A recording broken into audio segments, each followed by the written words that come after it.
The recycled air in Astraeo Station's neutral conference chamber felt heavy with tension. Commander Theron stood at the viewport, hands clasped tightly behind his back, watching the endless expanse of stars. His posture was rigid, betraying none of the anxiety that coursed through his Xylosian physiology. The scaled ridges along his neck, however, had darkened to a deep indigo, a biological tell that his crew aboard the Concorde Vigilant would have recognized immediately as profound concern. Status update from the diplomatic team. His second officer's voice came through his neural implant, carefully modulated to mask her own worry. Proceed, Theron replied, his eyes never leaving the massive Vlorn dreadnought that loomed in the distance, its angular silhouette backlit by the pale glow of Astraeos' twin moons. Supreme Commander Malachur has rejected all proposals. The diplomatic corps reports he's becoming increasingly hostile. Theron's jaw tightened. Of course, the Vlorn hegemony had no interest in actual negotiations. They had been systematically dismantling galactic Concorde outposts along the Orion Spur for the past 3 standard years. Their advances have been methodical, ruthless, and terrifyingly effective. This so-called final negotiation was merely theater, a formality before they launched their next offensive. Have we received updated defense parameters from Concorde Command? Theron asked. Negative, Commander. High Command is still deliberating. Translation: they were paralyzed with indecision and fear. Theron suppressed a bitter laugh. The Concorde had grown soft during generations of relative peace. Now, faced with the disciplined aggression of the Vlorn, they were discovering that diplomatic platitudes were poor shields against plasma cannons. Commander, his second officer's voice interrupted his thoughts. The observers are being summoned to the conference chamber, including the human. Theron's attention shifted immediately. The human? Dr. Thorne? Affirmative. Theron had nearly forgotten about the human observer. Dr. Eris Thorne was a historian and anthropologist from Earth, a world that had only joined the Concorde 20 years prior. Humans were still novelties in galactic politics. Their inclusion in this critical negotiation was more symbolic than practical, a gesture of inclusivity that now seemed absurdly misplaced given the gravity of their situation. Theron had glimpsed Dr. Thorne only once, during the formal introductions, an unremarkable figure with calm eyes and an expression of quiet attentiveness. The human seemed oddly detached from the proceedings, more like a genuine observer than a stakeholder in this existential crisis. That was perhaps understandable. Earth was far from the contested borders, largely insulated from the conflict thus far. A flurry of activity on the dreadnought caught Theron's attention. Several smaller vessels were detaching from a main ship. Alert status, he ordered sharply. They're not attack craft, his tactical officer reported. Appears to be Malachur's personal shuttle and security detail. He's heading to the station. Theron's unease deepened. If Malachur was personally boarding Astraeos, it meant the Vlorn leader intended to deliver his ultimatum face-to-face, a final humiliation before the slaughter began. Continue monitoring all channels, Theron ordered. I want full surveillance of the conference chamber. Sir, that violates the neutral zone protocols. I'm well aware, Lieutenant. Do it anyway, discreetly.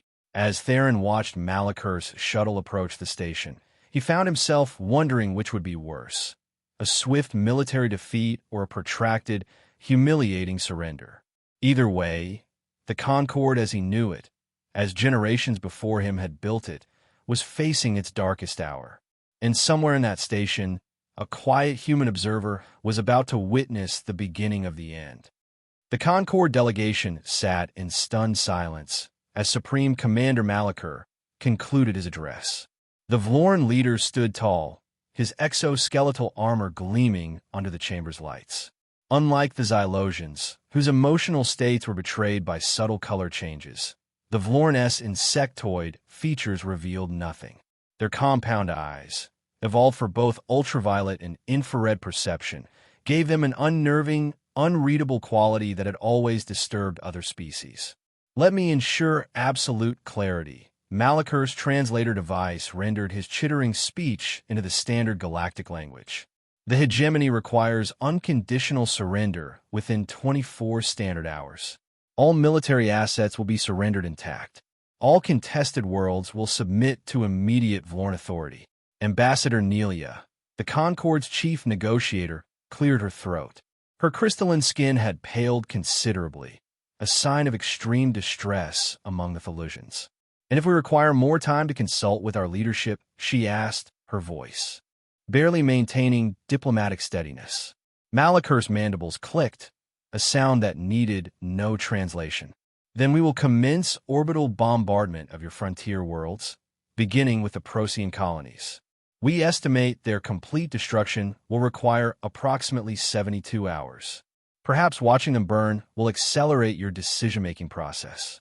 Murmurs of horror rippled through the Concord delegation.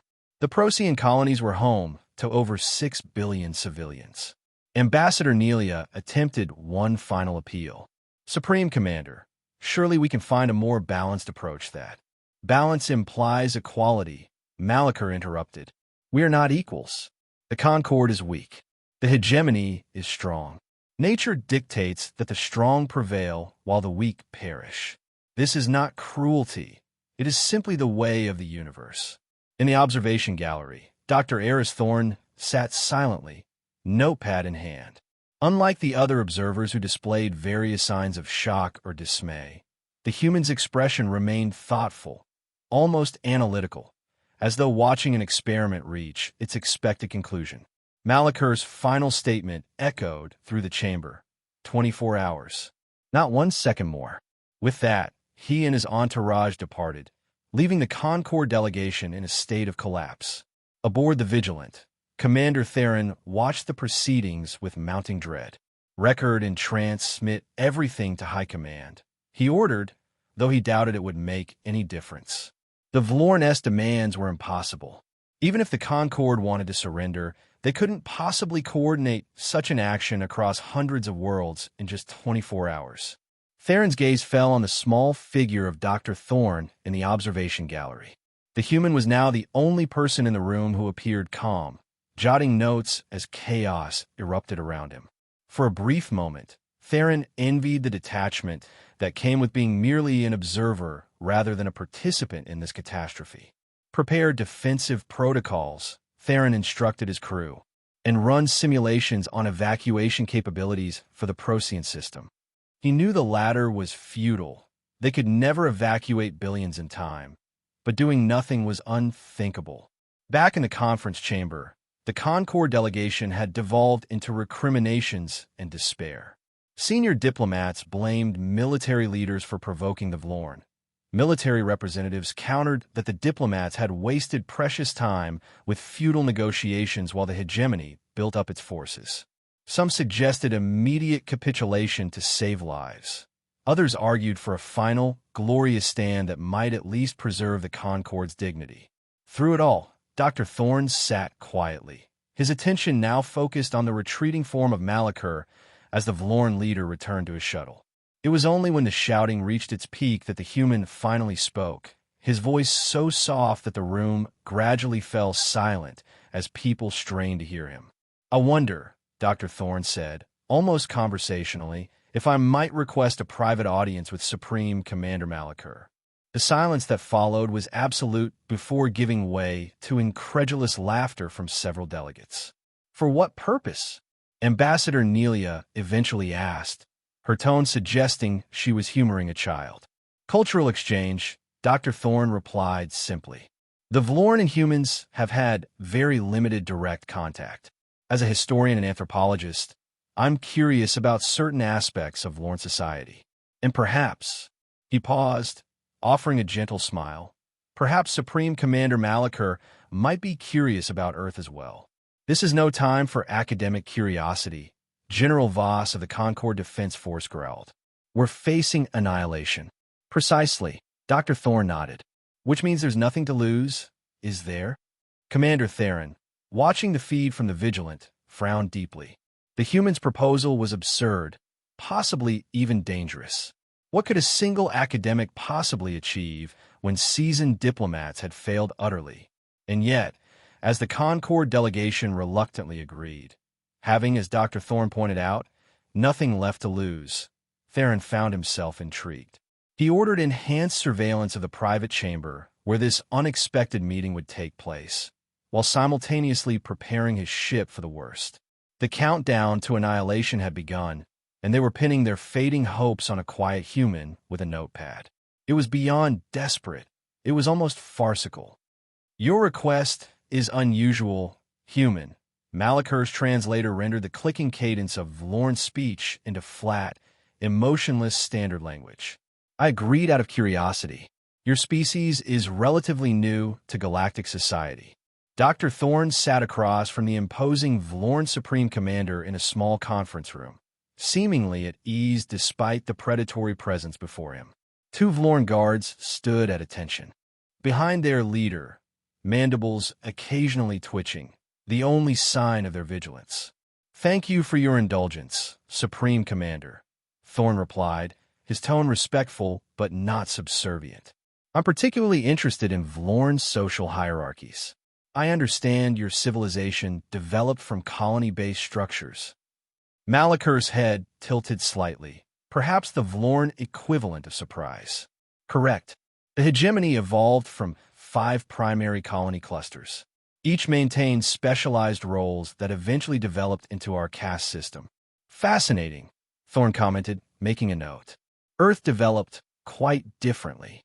We evolved from tribal hunter-gatherers into agricultural societies, then industrial civilizations, and finally to our current technological state. A common evolutionary path for mammalian species," Malaker dismissed. "Inefficient and chaotic." "Oh, certainly chaotic," Thorne agreed with a small smile. "Human history is defined by chaos. Actually, would you be interested in some examples?" Malaker's mandibles clicked rapidly, a gesture Thorne couldn't interpret, but which Commander Theron, watching the feed from the Vigilant, recognized as mild boredom. "If you wish," the Vlorn leader replied, "though I fail to see the relevance." Context is always relevant to understanding potential allies or adversaries, Thorne said lightly. "For instance, are you familiar with the concept of supervolcanoes?" What followed was a methodical description of catastrophic natural disasters throughout Earth's history. Supervolcanic eruptions that nearly caused human extinction, devastating pandemics that killed millions, cataclysmic climate events that collapsed entire civilizations. Throughout his explanation, Thorne maintained the detached tone of a lecturer, occasionally illustrating points with images from his datapad. Initially, Malaker showed minimal interest, his posture suggesting he was merely tolerating the human's ramblings. But as Thorne transitioned from natural disasters to human conflicts, the Vlorn leader's attention noticeably sharpened. "Our earliest civilizations frequently engaged in what we call total warfare," Thorne explained. "Unlike strategic conflicts with limited objectives, total warfare involved the complete mobilization of all societal resources toward a single goal: the enemy's absolute destruction." "A wasteful approach," Malaker commented, though his earlier dismissiveness had faded. "Extraordinarily wasteful," Thorne agreed, "yet persistent throughout our history. During our Second World War, a global conflict just as we were discovering nuclear physics, the casualty figures reached approximately 70 to 85 million people." Malaker's compound eyes focused intently on Thorne. "Your population at that time?" "Roughly 2.3 billion. A rapid clicking sound emerged from the Vlorn guards, something that Theron, still monitoring from the Vigilant, interpreted as shock. "You're suggesting your species exterminated nearly 4% of its total population in a single conflict?" Malaker's translator couldn't convey emotion, but his rigid posture indicated disbelief. "Yes," Thorne confirmed calmly, "and that was before we fully understood how to harness atomic energy. Once we developed nuclear weapons, the potential death toll increased exponentially." Theron watched in growing fascination as the human methodically outlined Earth's violent history, not with shame or apology, but with the clinical precision of a scientist describing cell division. Thorne's presentation included simplified holographic models showing the scale of destructive capacity, population density maps illustrating vulnerability patterns, and comparison charts of resource consumption versus military output. What struck Theron most was not the content.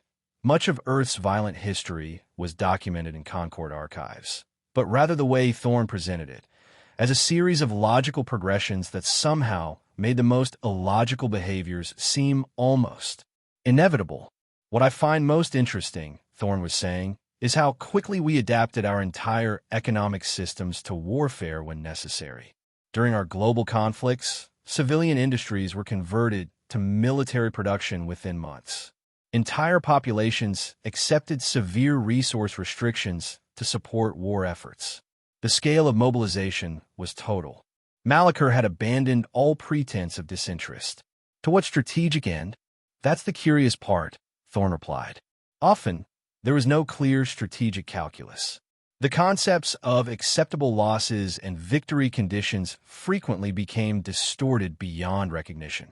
With that opening, Thorne shifted into even darker territory, describing concepts that made even Theron, a military commander, uncomfortable: scorched earth policies, mutually assured destruction philosophies, and the cold mathematics of nuclear exchange scenarios. During what we called the Cold War, Thorne explained, both sides possessed enough nuclear weapons to destroy the entire planetary ecosystem many times over. The doctrine that prevented their use was called mutually assured destruction, the understanding that any nuclear attack would trigger a retaliatory strike of equal or greater force, resulting in the annihilation of both societies. Illogical, Malachar stated flatly. No strategic advantage can be gained from mutual destruction. That's precisely the point, Thorne agreed. The absence of logical advantage became the advantage. When facing an opponent willing to ensure nobody survives, traditional calculations of victory and defeat become meaningless. As the conversation progressed, Theron noticed something remarkable in the biometric data they were secretly gathering from the Vlorn delegation. Malachar's vital signs were showing increasing stress markers. The Supreme Commander's respiration had accelerated, and certain electromagnetic patterns in the Vlorn-S neural pathways suggested growing agitation. The human wasn't threatening the Vlorn leader. He was simply educating him. And somehow, that education was proving more disturbing than any military display or diplomatic threat. You mentioned ideological extremism earlier, Malachar said, interrupting Thorne's methodical explanation of guerrilla warfare tactics. Explain how this affects strategic decision-making. Thorne nodded, seeming pleased by the question. It fundamentally alters the cost-benefit analysis that underpins conventional military theory. When individuals or groups prioritize ideological principles above survival, either their own or their societies, they become capable of actions that appear strategically irrational but serve ideological purposes. Examples, Malachar demanded. Throughout our history, we've seen numerous instances where populations preferred annihilation to capitulation when core beliefs were threatened. During various religious conflicts, entire communities chose mass suicide over surrender. In ideological revolutions, millions accepted starvation rather than abandon political principles.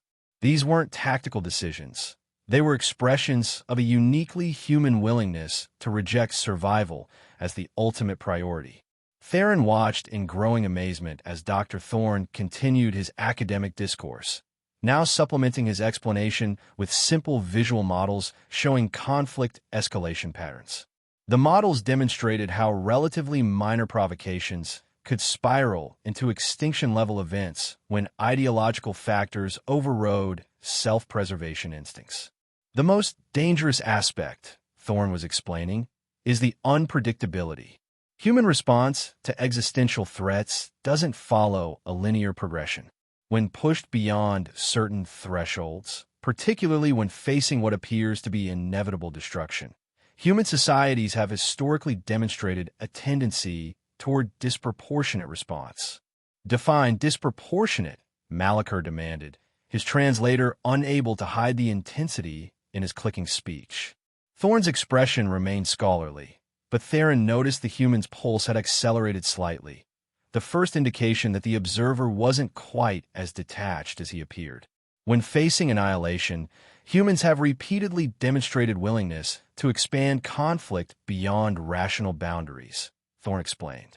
If defeat is perceived as inevitable, the focus shifts from victory to ensuring the enemy's victory is rendered meaningless or prohibitively costly. Malachur stood abruptly, startling his guards. You speak of your species in analytical terms, yet you are human. Do you share these tendencies? Thorne looked genuinely thoughtful for a moment. I'm primarily an observer, Supreme Commander. My role is to document and understand, not to participate. However, he paused, selecting his words carefully. I should note that Earth's current defense doctrines remain classified. As a historian, I can only discuss our past approaches, not present capabilities. It was the first time Thorne had implied anything beyond historical analysis, and Theron saw it register immediately in Malachur's posture. What theoretical defenses has your species developed against superior forces? The Vloran leader asked, mandibles clicking rapidly. Purely theoretical? Thorne's expression brightened with academic enthusiasm. Oh, there are fascinating concepts being explored.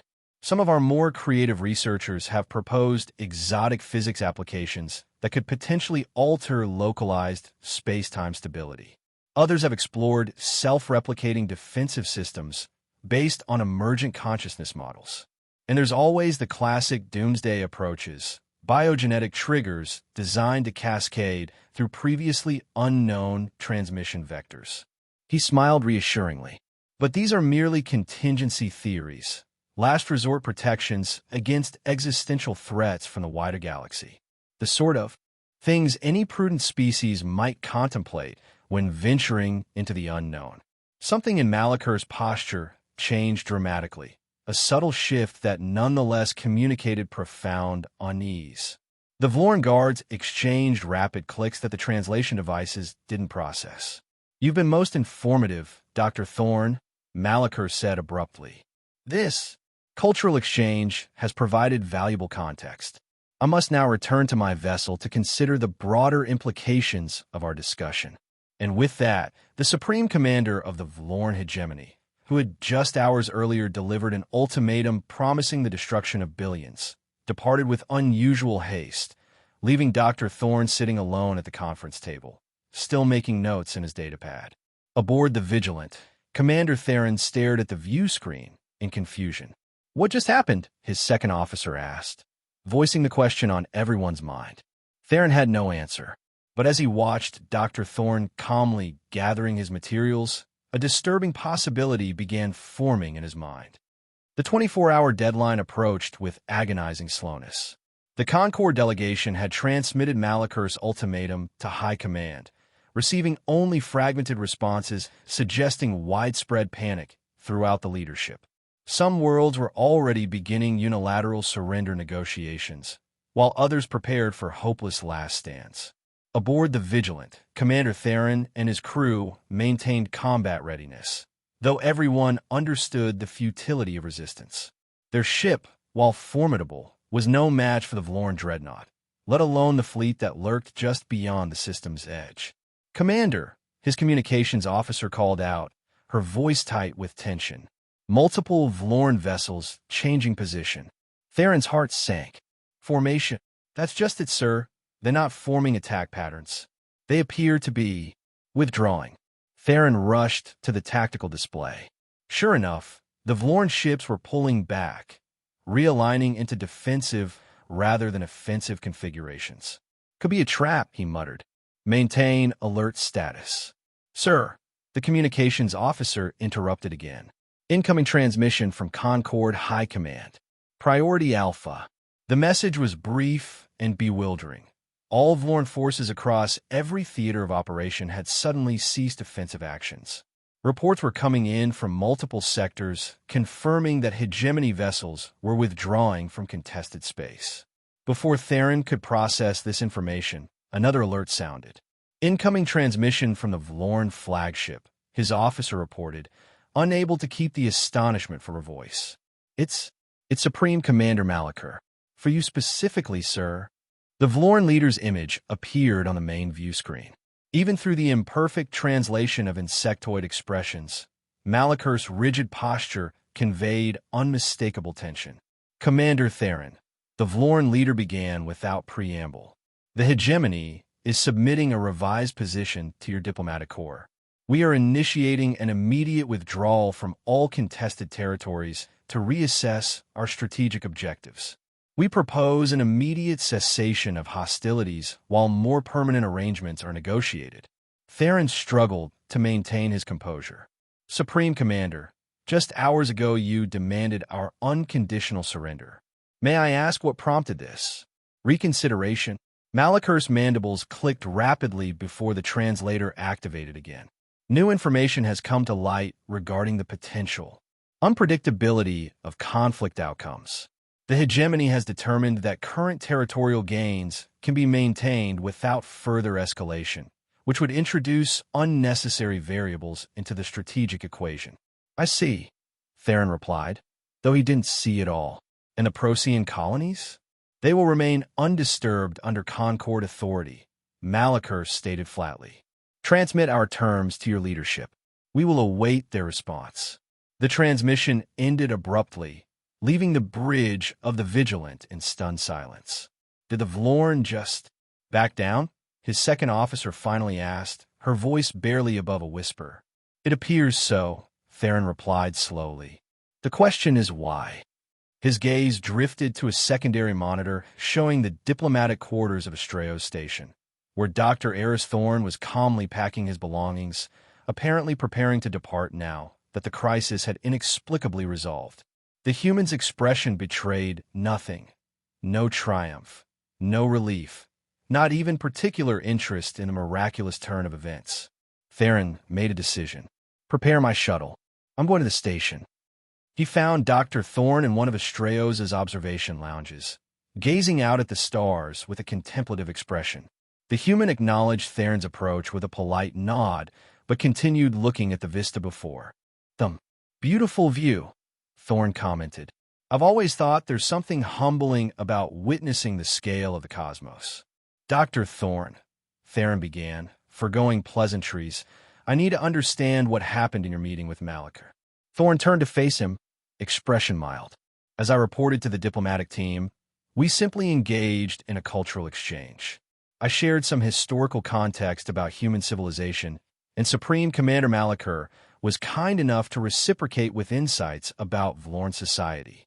The Vlorn have withdrawn from all contested territories, Theron stated flatly.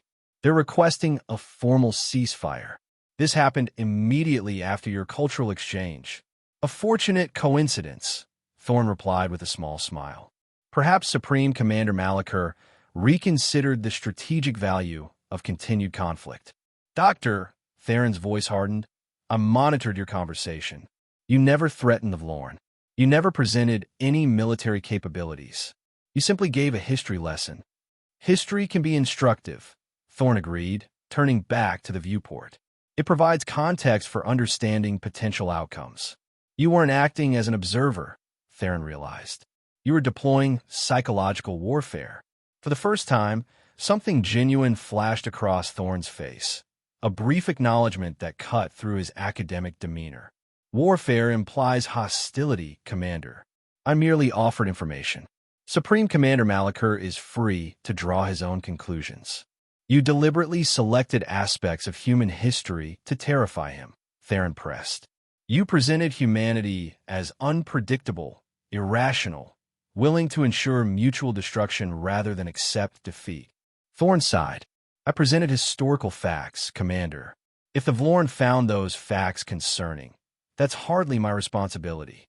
You implied Earth possesses doomsday weapons beyond anything in known space. I discussed theoretical defensive concepts being researched, Thorne corrected gently. Any advanced civilization explores such possibilities. Theron felt a chill that had nothing to do with the station's environmental systems. The Vlorn are logical to a fault. They calculate every military action based on predictable outcomes and resource efficiency. You presented them with an adversary that defies such calculations, a species that might prefer universal destruction to selective defeat. An interesting analysis, Thorne commented, neither confirming nor denying. Did Earth send you here specifically for this purpose? Theron asked directly. Was this human strategy from the beginning? Thorne turned to face him fully, expression now serious. Commander Theron, I am exactly what my credentials state, a historian and anthropologist, here to observe and document this pivotal moment in Concord-Gemini relations. But you're also something else, Theron insisted. A slight smile touched Thorne's lips. Aren't we all? You're not just a military commander. You're a sentient being with hopes, fears, and beliefs that inform your actions. The same is true for me, for Supreme Commander Malachur, for every thinking entity across the galaxy. He paused. The difference is that some species are more comfortable acknowledging the irrational aspects of existence than others. Theron studied the human carefully. You made the Vlorn afraid of humanity. If that's true, Thorne replied quietly, consider what that means. They have superior numbers, superior technology, superior strategic position, yet they retreated without firing a shot. Not because of what we might do, but because of what we might be willing to do. Not because of our strength, but because of our perceived unpredictability. He turned back to the viewport, his voice taking on a more reflective quality. Throughout human history, Commander, we've faced extinction-level threats numerous times, some self-inflicted, others from natural causes. Each time, we've survived not because we were the strongest species, but because we were willing to contemplate options that more logical beings might dismiss as unthinkable. That's not diplomacy, Theron argued. It's manipulation through fear. Perhaps, Thorne conceded. But would you prefer the alternative? Billions dead across the Procyon colonies?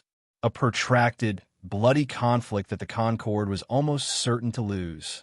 He shook his head. If sharing truthful information about human history prevented a massacre, I can accept that outcome. Theron wanted to argue further, but found himself without solid ground. The human hadn't lied. He hadn't threatened.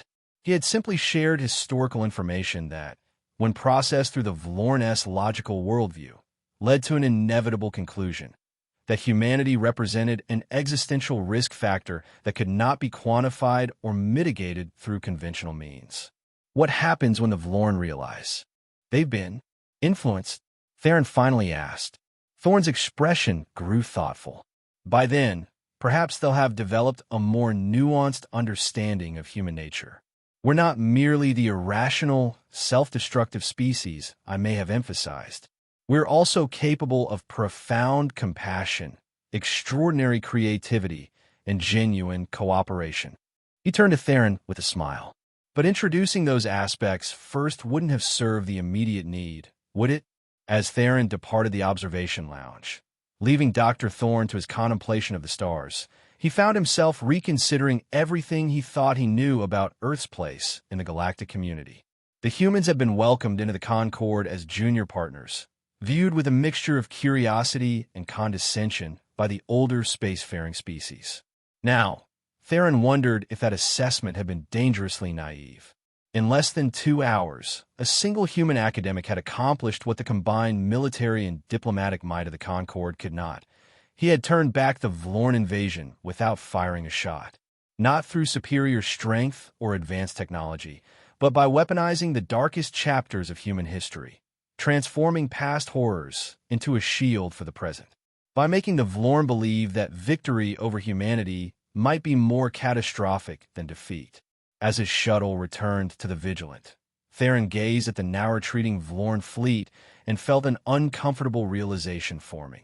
Perhaps the greatest threat to galactic stability wasn't the methodical conquest of the Vlorn hegemony, but the unpredictable influence of Earth and its inhabitants, who had turned their own existential fears into the ultimate deterrent. He wondered what other surprises these newcomers might bring to the galactic stage, and whether the Concord was prepared for allies whose greatest weapon was not their technology, but their history of finding unthinkable solutions to impossible problems. And somewhere in the depths of space, Supreme Commander Malachur was likely wondering the same thing.